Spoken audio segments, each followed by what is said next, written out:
بسم اللہ الرحمن الرحیم الحمد للہ رب العالمین الصلاۃ والسلام علی اشرف الاولین والآخرین سید الانبیاء والمرسلین وخاتم النبیین وآلہ طیبین الطاہرین المعصومین اما بعد قال اللہ تبارک و تعالی فی کتاب المجید وفرقان الحمید وقولہ الحق بسم اللہ الرحمن الرحیم اہدنا الصراط المستقیم صراط الذین انعمت صلوات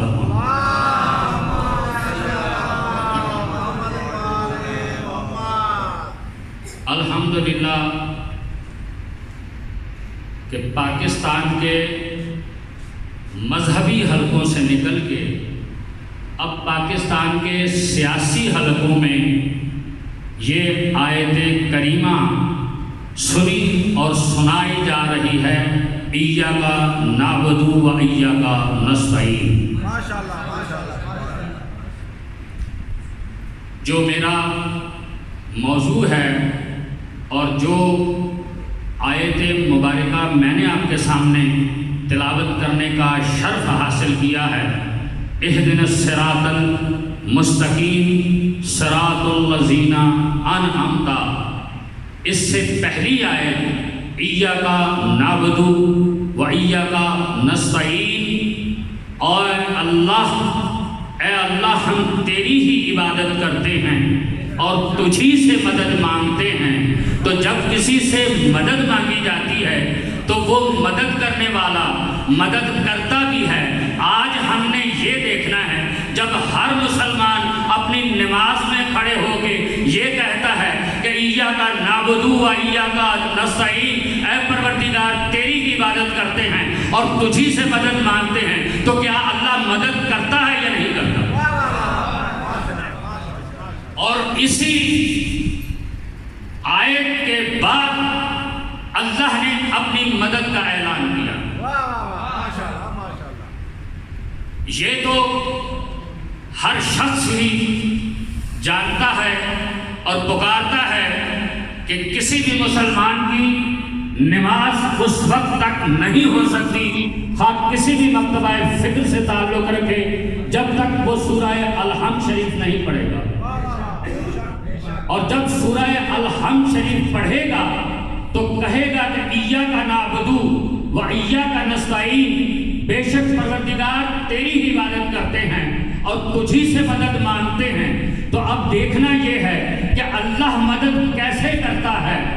برادران اسلامی، اس سے پہلے کہ اللہ کی طرف سے جو آپ کی طرف اشارہ ہے کہ میں کیسے مدد کروں گا، اس سے پہلے ایک سوال آپ حضرات کی خدمات عالیہ میں بھی پوچھنے کا حق رکھتا ہوں کہ جب آپ نے کہا ایاک نعبد و ایاک نستعین، تیری ہی عبادت کرتے ہیں اور تجھی سے مدد مانگتے ہیں، معبود کا مطلب کیا ہوتا ہے؟ معبود کا مطلب ہوتا ہے جس کی عبادت کی جائے۔ تو سوال یہ پوچھنا ہے عبادت کب سے ہو رہی ہے اور وہ عبادت کرنے والے کون سے ہیں؟ اللہ معبود ہے کب سے؟ جس کو یہ پکارا جا رہا ہے کہ ہم تیری ہی عبادت کرتے ہیں اور تجھی سے مدد مانگتے ہیں، تو معبود اس کو کہا جاتا ہے جس کی عبادت کی جائے۔ اب دیکھنا یہ ہے عبادت ہو کب سے رہی ہے اور کون ہے جو عبادت کرنے والا جس کی بنیاد پر اللہ معبود ہوا۔ میں انتہائی جسارت کے ساتھ یہ عرض کروں گا کہ مجھے نعت نہیں پڑھنی، مجھے کوئی دو جملے قصیدے کے عرض نہیں کرنے، مجھے علی پڑھنا، میرا موضوع علی ہے اور علی پڑھنے کے لیے وقت درکار۔ یہ بہت بڑی ہستی ہے کہ جس کا نام ہی علی ہے،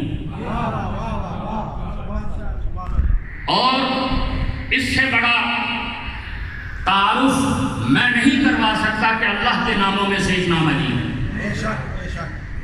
وہ جو بلند تر ہے اسے علی کہتے ہیں۔ وقت کے دامن میں گنجائش نہیں، جو آج کی مجلس میں عرض کرنا چاہتا ہوں، میں اپنے موضوع کی طرف آتا ہوں۔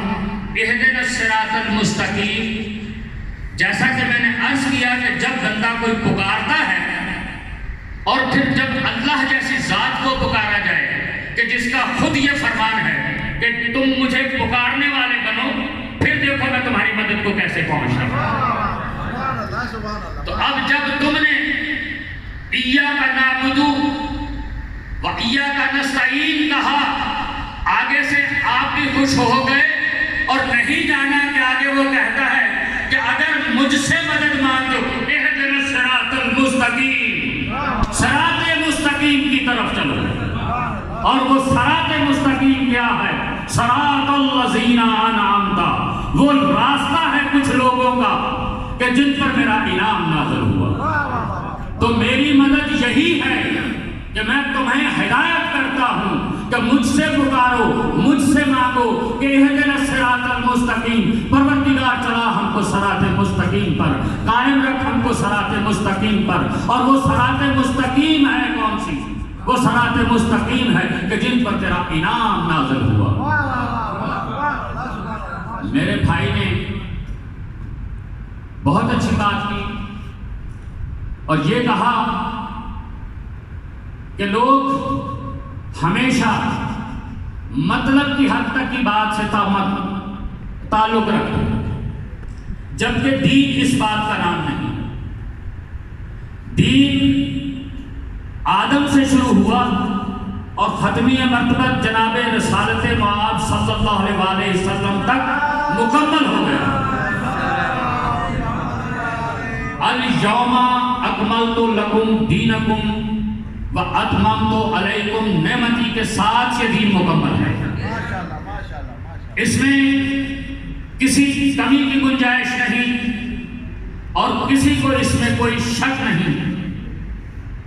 تو برادران اسلامی، اس دین کا جو سب سے اہم واجب ہے اور جس کے لیے تمام مسلمانوں نے عالم کہ ہاں یہ متفق ہے کہ جس کی نماز قبول ہو گئی اس کا باقی دین بھی قبول ہو گیا۔ اب نماز ہمیں یہ بتا رہی ہے کہ دین ہے صراط مستقیم، اِنَّ الدِّینَ عِندَ اللہِ الاسلام، اسلام اللہ کے نزدیک پسندیدہ راستہ ہے، اور اللہ پکار کے کہہ رہا ہے کہ یہ راستہ ان لوگوں کا راستہ ہے جن پر میں نے انعام نازل کیا۔ تو جب تک آپ کو ان لوگوں کی معرفت حاصل نہیں ہوگی تب تک آپ دین کو نہیں پا سکتے۔ میں بڑی لمبی چوڑی ڈیٹیل میں اور تفصیل میں نہیں جاؤں گا، 2 حرفوں میں آپ کو بتا دوں گا۔ ہمارے بہت بڑا ایک نام اہل سنت کے ملا علی متقی قاری اپنی کتاب کنز العمال کے صفحہ نمبر 258 میں لکھتے ہیں، یہ بات آج کر رہے ہیں، اور وہ فرماتے ہیں کہ جب صحابہ کرام نے یہ پوچھا مسجد میں بیٹھے ہوئے کہ ما ھذا صراط مستقیم، وہ صراط مستقیم بتائیے کیا ہے؟ تو نبی پاک صلی اللہ علیہ وآلہ وسلم نے کہا بیٹھ جاؤ۔ پھر ایک مرتبہ اٹھ کے سوال کیا۔ یہاں پہ ایک لمحے کے لیے آپ کو روک کے ایک بات عرض کرنا چاہوں گا۔ جب یہ سوال اٹھا صراط مستقیم کا یہ کن لوگوں کا راستہ ہے، تو ایک آسان جواب دیا جاتا ہے، انبیاء کا راستہ ہے، صالحین کا راستہ ہے، شہداء کا راستہ ہے۔ کوئی شک نہیں، ہم یقین رکھتے ہیں کہ یہ انبیاء کا راستہ ہے، یہ اولیاء کا راستہ ہے، یہ صالحین کا راستہ ہے، یہ شہداء کا راستہ ہے۔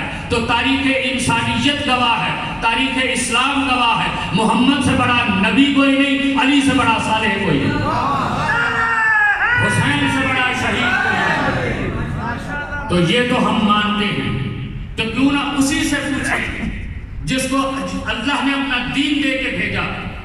تو مولا علی متقی قاری فرماتے ہیں کہ جب پوچھا گیا کہ ما ھذا الصراط مستقیم، وہ صراط مستقیم ہے کیا، تو فرمایا کہ بیٹھ جاؤ۔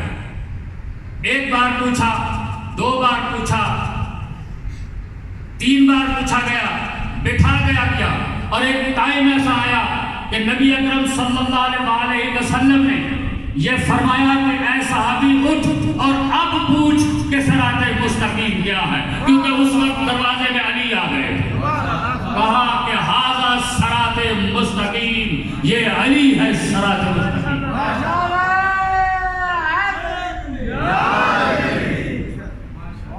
تو برادران اسلامی، میں بلا تفریق مذہب و ملت، کیونکہ ہم ایمان رکھتے ہیں کہ کائنات کی ہر تاریخ، ہر بات، ہر عالم، ہر فاضل وہ کسی کمی کا شکار ہو سکتا ہے، مگر میرے محبوب آقا دو عالم صلی اللہ علیہ وآلہ وسلم کی زبان مبارک سے نکلا ہوا ہر لفظ دین ہے اور سراپا دین ہے۔ اور آپ نے فرمایا کہ کل مسلم اخواتن، سب مسلمان آپس میں بھائی بھائی ہیں، اور اللہ کے پاک قرآن میں وَاعْتَصِمُوا بِحَبْلِ اللَّهِ جَمِيعًا وَلَا تَفَرَّقُوا، لا تفرقوا لا تفرقوا لا تفرقوا، کوئی تفرقہ بازی نہیں۔ اللہ کے ہاں پسندیدہ دین ہے تو وہ اسلام ہے، جو محمد مصطفیٰ صلی اللہ علیہ وسلم لے کر آئے، اور اللہ کا پاک کلام ہے۔ اب جو کچھ بھی ہم نے سیکھنا ہے، حاصل کرنا ہے، اللہ کے پاک رسول سے یا اس کی پاک کلام سے ہم نے دیکھا۔ تو میں نے جیسا کہ عرض کیا کہ مجھے علی پڑھنا ہے، علی سنانا ہے۔ علی پڑھنے کو اور علی سننے کو اور سنانے کو کہتے ہیں ذکر علی، اور اس کے لیے حدیث ہوگی الذکر علی عبادت، علی کا ذکر کرنا عبادت ہے۔ تو گویا جو میں سنانا چاہتا ہوں، آپ سننا چاہتے ہیں، وہ عبادت ہے۔ اب علی سمجھانا ہے، اس کو کہتے ہیں مناقب، کہ خدا اور رسول کا اس کے بارے میں کیا حکم ہے، اور پھر علی دکھانا ہے، اس کو کہتے ہیں معرفت۔ تو علی سنانا ہے، علی پڑھنا ہے، علی سمجھانا ہے، اور علی دکھانا ہے۔ اور کیسے؟ کہ اللہ کیا کہتا ہے، اللہ کے پاک رسول صلی اللہ علیہ وسلم نے کیا ارشاد فرمایا کہ علی کیا ہے، اور اس کے بعد دیکھنا ہے کہ اولیاء اللہ کیا کہتے ہیں، پھر یہ دیکھنا ہے محدث کیا کہتے ہیں، پھر یہ دیکھنا ہے محقق کیا کہتے ہیں، اور پھر یہ دیکھنا ہے مفسر کیا کہتے ہیں، اور پھر یہ دیکھنا ہے کہ مقرر کیا کہتے ہیں، اور پھر یہ دیکھنا ہے کہ شاعر کیا کہتے ہیں۔ ہر انداز سے آپ کو دکھانا ہے اور بتانا ہے۔ اگر وقت مجھے ملا اور مجھ پہ قبلہ صاحب کی مہربانی ہوئی تو میں کوشش کروں گا کہ اپنے 2-4 دنوں میں اس بات کو کسی حد تک، سب جانتے ہیں اپنے نوجوان دوستوں کے لیے وہ تمام باتیں، دین تو بہت بڑا ہے، دین تو بہت وسیع ہے، لیکن جو چیزیں اطمینان قلب کے ساتھ تعلق رکھتی ہیں وہ آپ کی نظر کر کے جاؤ۔ کہ مولا علی علیہ السلام کی ذات مبارکہ جو اتنی عظیم ذات ہے، جیسا کہ میں نے آپ کی خدمت میں عرض کیا اور ساتھ بولتے رہے پتہ چلے۔ دیکھیں میں نے کوئی قصہ نہیں سنایا، کوئی کہانی نہیں سنائی، اللہ کا پاک قرآن سنایا ہے، نبی کی حدیث سنائی ہے۔ کہ ھذا صراط مستقیم، کوئی شک نہیں ہے اس میں، یہ ایک ریفرنس آپ کو دیا ہے۔ اب میں یہ بتانا چاہتا ہوں کہ بحیثیت مجموعی علی کو ہم دیکھنا ہے کہ عوام کیا کہتے ہیں، خواص کیا کہتے ہیں۔ ارے علی وہ ہے جن کو علی کا پتہ ہی نہیں، وہ علی کے نام پہ نصرت فتح علی کے سامنے جھومتے رہتے ہیں، یہ ہے عوام۔ تو بتانا یہی مقصود ہے، لیکن میں آج کی وقت کو مد نظر رکھتے صرف اسی سوال کے ساتھ اپنی بات کو تمام کروں گا کہ آج سب سے پہلے یہ دیکھتے ہیں کہ اقبال کیا کہتا ہے۔ تمام سے شروع کر لیتے ہیں، اقبال نے علی کے بارے میں کیا کہا۔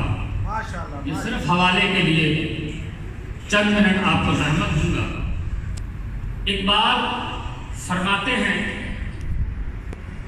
حضرت مولا کائنات کے بارے میں کہ اے علی تو باب مدینہ محبت ہے، اے علی تو باب مدینہ محبت ہے۔ عاشقان رسول سن لیں کہ مدینہ محبت نبی کی ذات ہے، اور فرمایا گیا کہ اے علی آپ باب مدینہ محبت ہے۔ اگر علی کی نبی کی محبت کوئی چاہتا ہے تو اے علی آپ اس کا دروازہ ہے، آپ کے دروازے پر تشریف لے آئے۔ تو نبی کے عشق کا دعویٰ آپ کا کبھی بھی کامل نہیں ہو سکتا جب تک آپ باب کسی کو نبی پاک صلی اللہ علیہ وسلم کی حدیث کو ہی اپنے الفاظ میں یہ اقبال نے بیان کیا ہے کہ اے علی تو باب مدینہ محبت، اور اے علی تو نوح سفینہ محبت، اس سفینہ نجات کے شہر کا تو نوح ہے۔ اس سفینے پہ اگر کوئی سوار ہونا چاہتا ہے تو اسے تیرا سہارا اور تیری اجازت چاہیے۔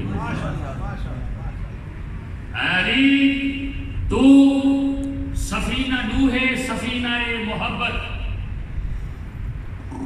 اور علی تو خط سر وجوب لا مقام، علی تو سر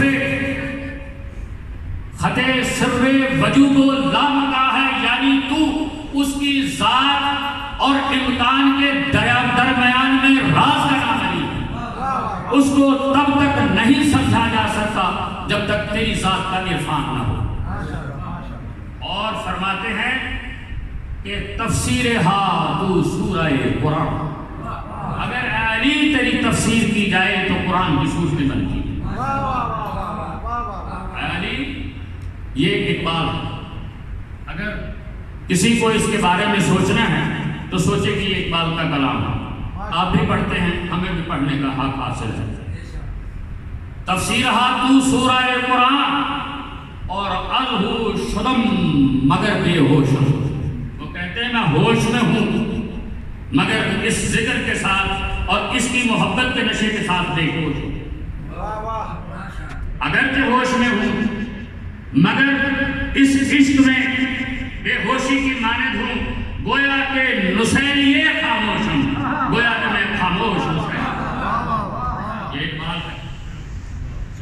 اور فرماتے ہیں کہ در پردہ خامشی راز است، اور بہتر یہی سمجھتا ہوں کہ اس راز کو پردے ہی میں رکھوں۔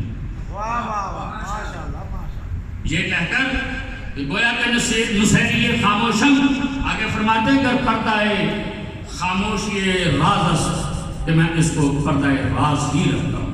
برادران اسلامی، یہ موضوع آپ حضرات کے لیے جاری و ساری رہے گا۔ وقت کے دامن میں گنجائش نہ ہونے کی وجہ سے اپنی بات کو سمیٹتے ہوئے جو اب تک میں نے گفتگو کی ہے کہ جب تک محمد و آل محمد کا دامن نہیں تھامو گے دین مکمل نہیں ہوگا۔ اور یہ میں نے نہیں کہا، اللہ کے نبی نے نہیں کہا، یہ کہا ہے پروردگار نے، یا ایھا الرسول بلغ ما انزل الیک من قبلک۔ پروردگار ارشاد فرما رہا ہے کہ اے محمد اعلان کر دیجئے، تبلیغ کر دیجئے، بتا دیجئے کہ دین اسلام کی تکمیل کا وقت آ گیا ہے، لیکن ایک بات جب تک نہ ہو سکے گی اس وقت تک دین کو تکمیل کی سند نہیں مل سکتی۔ گویا کہ تم نے رسالت کا کوئی کام ہی نہیں کیا۔ نمازیں ہو چکی ہیں، حج ادا کیا جا چکا ہے، روزے ہو چکے ہیں، زکاتیں ادا ہو چکی ہے، صلاۃ ہو چکی ہے، جنگیں اور جہاد ہو چکا ہے، لیکن اللہ کی آواز آ رہی ہے کہ ابھی دین مکمل نہیں ہوا ہے۔ تو فرمایا الستا اولا بالمؤمنین انفسہم، میں کیا محمد تمہارے لیے تمہارے نفسوں سے زیادہ اولا نہیں ہوں؟ 1,24,000 انبیاء نے 1,24,000 صحابہ کرام نے یہ ارشاد فرمایا یا رسول اللہ بے شک آپ ہماری جانوں سے زیادہ ہم پر حق رکھتے ہیں۔ تو کہا جب یہ اقرار کرتے ہو تو سن لو دین کی تکمیل کا وقت ہے۔ من کنت مولا ہو فہذا علی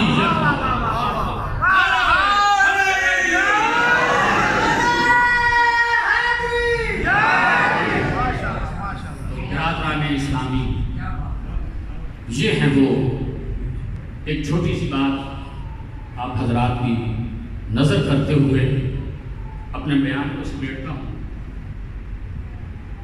اکثر لوگ ایک بات کہا کرتے ہیں کہ جب کربلا کا واقعہ ہو چکا تو اس کے بعد امام مظلوم بیمار امام زین العابدین علیہ السلام 40 سال تک کربلا کے بعد زندہ رہے، اور امام زین العابدین نے مجلس برپا کیوں نہیں؟ انہوں نے نیازی کیوں نہ کی؟ لنگر تقسیم کیوں نہ کی؟ وہ تو موجود تھے، کیوں مجالس برپا نہ ہو؟ یہ سوال کیا جاتا ہے، فضول ہے اور نہ سمجھی۔ ایک ہی بات آپ کی خدمت میں عرض کرتا چلوں گا۔ ایک کتاب ہے جس کا نام صحیفہ کاملہ ہے، اور وہ ساری کتاب امام سجاد کی دعاؤں کا نام ہے، دعاؤں پر مشتمل ہے۔ عرض صرف اتنا کرنا چاہتا ہوں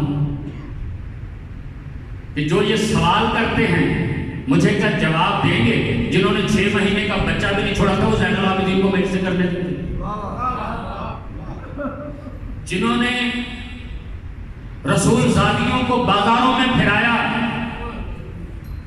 قید و بند میں رکھا، وہ اس امام کو مجالس برپا کرنے دے سکتے تھے کہ جنہوں نے پورے قلبہ رسول صلی اللہ علیہ وسلم کو تہہ تیل کر دیا اور ان کے جوان مار دیے، بچے مار دیے، بوڑھے مار دیے، کیا وہ یہ کرنے دے سکتے تھے؟ تو جواب مل گیا۔ اور دوسری بات، امام کو کسی کے ساتھ ملنے تک کی اجازت نہیں، بظاہر آزادی تھی، لوگ آتے جاتے تھے، لیکن اس کے اوپر بھی CID رکھی جاتی تھی کہ یہ امام سے بات کیا کرتے۔ میری باتیں تھوڑی خشک ہوتی ہیں کیونکہ یہ حقائق پر مشتمل ہوتی ہیں کہ امام سے گفتگو بھی نوٹ کی جاتی تھی کہ کوئی شخص آنے والا امام سے بات کیا کرتا ہے۔ ابھی وقت نہیں، ایک بہت بڑی گفتگو کس انداز سے امام سے ہوئی تھی وہ میں آپ کو عرض کروں گا کسی وقت، لیکن فی الحال اتنا ہی کہ امام اگر اپنے ماننے والوں کو جو پیچھے نماز پڑھ رہے ہوتے تھے تو دعا ہی ایسے کرتے تھے کہ اس کو میسج دیا کرتے تھے، اس میسج میں دعاؤں کے انداز میں دوسرے کو بتایا کرتے تھے کہ اب آپ نے کرنا ہے۔ تو جس پہ اتنی پابندی ہو، اور اگر آپ یہ دیکھتے ہو کہ یہ کس کی سنت ہے، ہم تو نبی کی سنت کو سنت سمجھتے ہیں اور اس گھرانے کی ہر بات کو سنت کہتے ہیں کہ جس کے بارے میں یہ کہا گیا کہ اولنا محمد و آخرنا محمد و اوسطنا محمد و کلنا، یہ سارے کے سارے محمد ہیں۔ اور اسی طرح علی کی بیٹی، علی بیٹی جس نے قید سے چھوٹنے کی شرائط میں سب سے اہم شرط یہ رکھی تھی کہ جب ہمیں چھوڑو گے تو ایک مکان خالی کرنا۔ میں آپ کو سنت بتا رہا ہوں کہ کس کی سنت ہے، سن لیں۔ اگر آپ ان کو ان پہ ایمان نہیں رکھتے، ان پہ اعتقاد نہیں رکھتے تو وہ الگ بات ہے۔ پاک ثانیہ زہرا نے رہائی کی جو شرط رکھی تھی اس میں یہ رکھا تھا کہ ایک مکان ہمیں خالی دے دیا جائے اور ہماری امانتیں ہمیں واپس کر دی جائیں۔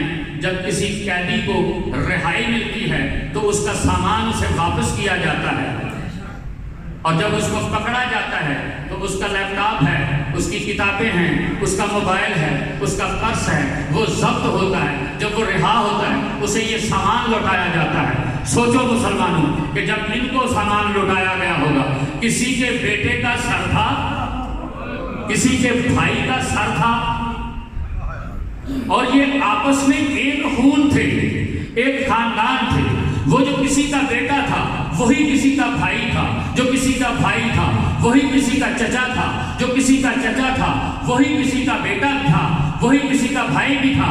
تو یہ آپس میں تھے، کس کس کو روتے؟ یہ سر واپس کیے گئے اور یہ اعلان کیا گیا، یہ کہا گیا، شرط میں یہ رکھا گیا کہ جیسے یہ اعلان کیا تھا نا تم نے شام کی مسجدوں میں کہ یہ ایک باغی ہے اور باغی کے اہل خانہ ہے، تو آج اعلان کرو کہ یہ باغی نہیں، رسول زادیاں ہیں اور یہ رسول آل رسول کا کنبہ ہے، اور جو ہم سے ملنا چاہتا ہے وہ ملے،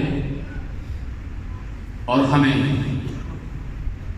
اس پر ماتم کرنے دیا جائے جس پر نہیں کرنے دیا گیا، اس پہ رونے دیا جائے، اور جو ہم پر ہمارے پاس ہم تک آنا چاہتا ہے وہ آ جائے۔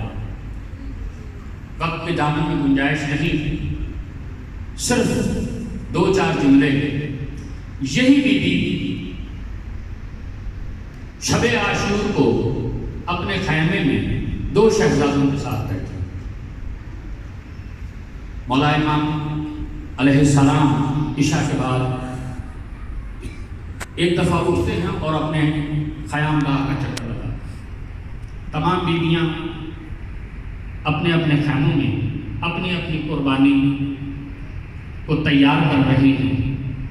ایک خیمے سے بہن کی آواز آتی ہے، امام پردہ اٹھاتے ہیں اور اندر داخل ہوتے ہیں تو دیکھتے ہیں کہ ثانیہ زہرا نے اپنے بیٹوں کو سامنے بٹھایا ہوا، کہا تمہارے پاس ہے، اور میں یہاں عرض کر دوں مجھے ذاتی طور پہ یہ افسوس ہے ان شہزادوں کو اس طرح نہیں پڑھا جاتا جس طرح پڑھا جاتا ہے۔ کہا کہ تم نانا مصطفیٰ ہی کی نہیں، بابا علی ہی کی نہیں، بلکہ اپنے دادا جعفر طیار کی بھی نشانی ہے، اور تم نے حق ادا کرنا ہے کہ اس کو کہ جس کو پرواز کرنے والا کہا گیا جنت میں، جعفر طیار۔ مسلمانوں آپ کہتے ہو یہ بھی علی کا بیٹا، ابو طالب کا بیٹا، جعفر طیار ابو طالب کا بیٹا ہے جس کے بچے جناب پاک ثانیہ زہرا جن کے بارے میں بات کر رہے ہیں، اور جو عید سے ایک دن پہلے مسلم شہید ہوئے وہ بھی عقیل کے بیٹے اور عقیل ابو طالب کا بیٹا تھا۔ اور یہ علی جس کا پورا خاندان کنبہ آپ تمام حضرات جانتے ہیں۔ قصہ مختصر یہ ہے، کہا ماں ہمیں ماموں جان سے اجازت نہیں ملتی، آپ ہمیں اجازت دے دیں، آپ کو مایوس نہیں کریں، ہم نانا علی اور دادا جعفر طیار کی آپ کو جرت دکھائیں گے۔ تو کہا کہ چلو بیٹا میرے ساتھ آؤ، میرے ساتھ۔ امام علی مقام علیہ السلام کے خیمے میں تشریف لائیں اور ایک جملہ سنیں گے آپ۔ دونوں بچوں کو ایک کی انگلی ایک ہاتھ میں اور دوسرے کی دوسرے ہاتھ میں پکڑی اور امام علی مقام کے گرد طواف کر رہے ہیں۔ مولا امام حسین علیہ السلام پوچھتے ہیں، عزت والی بہن یہ آپ کیا کر رہی ہیں؟ تو فرماتی ہیں کہ جب صدقہ دیا جاتا ہے نا تو جس کا صدقہ دیا جاتا ہے اس کے سوا بھیا یہ عبداللہ کی وصیت تھی کہ میں ساتھ نہیں ہوں، یہ میرے دو پھول ہیں، انہیں حسین میں صدقہ کر دیں۔ آپ جانتے ہیں، فرمایا ہاں میں جانتا ہوں کہ ان کی اجازت کرتا ہوں، اجازت مختصر کر۔ جب میدان میں چلنے لگے تو بی بی نے ایک بات کہی اور ارشاد فرمایا، اے میرے بچوں ایک بات یاد رکھنا، مجھے تمہاری جرت پہ کوئی شک نہیں، لیکن یہ یاد رکھنا کہ اگر جنگ کرتے ہوئے فرات کی طرف چلے جاؤ، نہر پہ چلے جاؤ اور پانی کی طرف چلے جاؤ تو یہ یاد رکھنا کہ اصغر پیاسا ہے، سکینہ پیاسی ہے۔ یہ دونوں شہزادے نکلے اور 9-10 سال کی عمر کے یہ شہزادے اور آپس میں مشورہ کرتے جاتے ہیں کہ بھائی آپ میمنے سے حملہ کرو اور میں میسرے سے حملہ کرتا ہوں۔ ماں کی وصیت تھی کہ تم دونوں نے ابن سعد کا سر کاٹا، تو یہ دونوں شہزادے حملہ کرتے ہیں اور پاک بی بی اماں فضا سے یہ کہتی ہیں کہ اماں فضا میرے بیٹوں کو دیکھتے رہنا اور مجھے بتاتے رہنا کہ وہ کیسے لڑتے ہیں، کیسے اپنی جان اپنے ماموں پہ فدا کرتے ہیں، اور انہیں میں نے بڑی وصیتوں کے ساتھ روانہ کیا ہے۔ تو اماں فضا بتاتی ہیں کہ بی بی لڑتے لڑتے وہ دونوں شہزادے تو فرات پہ پہنچ چکے ہیں، سینکڑوں کو فنار کر چکے ہیں۔ تو بی بی ایک دفعہ گھبرا کے اٹھی، کہا میں نے انہیں وصیت کی تھی کہ بیٹا آپ فرات کی طرف نہیں جانا، آپ پانی کی طرف نہیں جانا۔ تو اماں فضا آواز دیتی ہیں کہ بی بی وہ وہاں اس لیے گئے ہیں کہ آپ نے وصیت کی تھی کہ عمر سعد کا سر کاٹ کے لانا ہے، اس لعین کا خیمہ اسی طرف ہے۔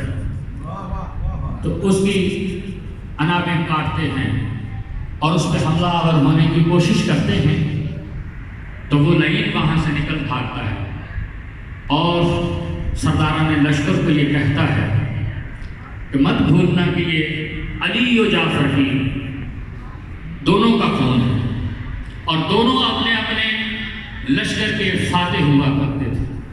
مختصر یہ ہے وہ وقت آ پہنچا کہ جو آنا تھا اور سب پہ آیا ہے۔ نیزوں کے ساتھ حملہ کیا گیا اور نیزے آر پار ہو گئے، دونوں بھائی زمین پہ گرے، اور جب ان کی لاشوں کو خیموں میں لایا گیا تو تاریخ یہ ہے کہ امام نے 3 بار پوچھا کہ زینب کہاں ہے، وہ مادر گرامی ان کی لاشوں پہ نہیں ہے۔ اور عاشورہ کو گزرنے کے بعد شام غریبہ گزرتی ہے، قید و بند کی صورتیں کوفہ میں، دمشق میں، شام میں، اس بی بی نے ان بچوں کے لیے آنسو نہیں کہا۔ پوچھا گیا تو کہا میں نے حسین کو قربان کر دی، صدقہ کر دی، اور صدقے پہ افسوس نہیں کیا جاتا۔ یہاں ایک چھوٹی سی بات صرف عرض کر کے کہ میرا مقصد آپ تک حقیقت کو پہنچانا ہے، یہ میری ذمہ داری بنتی ہے۔ لوگ کہتے ہیں کہ وہ صابر تھے، صابروں کو رونا نہیں چاہیے، کبھی قرآن میں بھی غور کر لیا کرو، جو سب سے زیادہ قرآن میں رویا اسی نبی کو صابر کہا گیا۔ یعقوب سے زیادہ کوئی رویا نہیں اور کسی نبی کو صابر کہا نہیں۔ قرآن میں اللہ نے اسی نبی کو سب سے بڑا صابر کہا کہ جو اتنا رویا، آپ کتنا بھی روئے، آپ کی آنکھیں نہیں گئی ابھی تک، اور اس کی تو آنکھیں چلی گئی تھی۔ تو کس نے یہ کہہ دیا کہ رونے والے بے صبرے ہوتے ہیں؟ قرآن تو یہ کہتا ہے کہ وہی تو اصل میں صابر ہوتے ہیں، صابر ہی تو رویا کرتے ہیں، اور صابروں کا شیوا ہے، یہ بزدلوں کا شیوا نہیں ہے۔ تو بہرحال ایک مقام ایسا آتا ہے جو میں آپ کو عرض کر کے آپ سے اجازت چاہوں گا، اور وہ مقام ہے کہ جب یہ بی بی سال بعد رہا ہو کے مدینے پہنچتی ہیں اور سیدھی نانے کے مزار پہ جاتی ہیں، لپٹ کے روتی ہیں، تو جناب عبداللہ وہاں سے بی بی کو اٹھاتے ہوئے یہ کہتے ہیں کہ بی بی ایک مرتبہ گھر بھی تو چلے، اپنے گھر بھی تو چلے، میں نے بھی آپ کو بہت سے پرسے دینے ہیں اور سے کرسی لینے ہیں. گھر کی دہلیز جب بی بی کراس کرتی ہے، اپنے گھر میں داخل ہوتی ہے تو اون محمد کے کمروں پہ نظر پڑتی ہے تو پھر بی بی آواز دے کے ہائے اون محمد، اللہ آپ کو جزائے خیر عطا فرمائے، ہائے اون محمد، اور بی بی غش کھا کے گر جاتی ہے. ورحمۃ اللہ.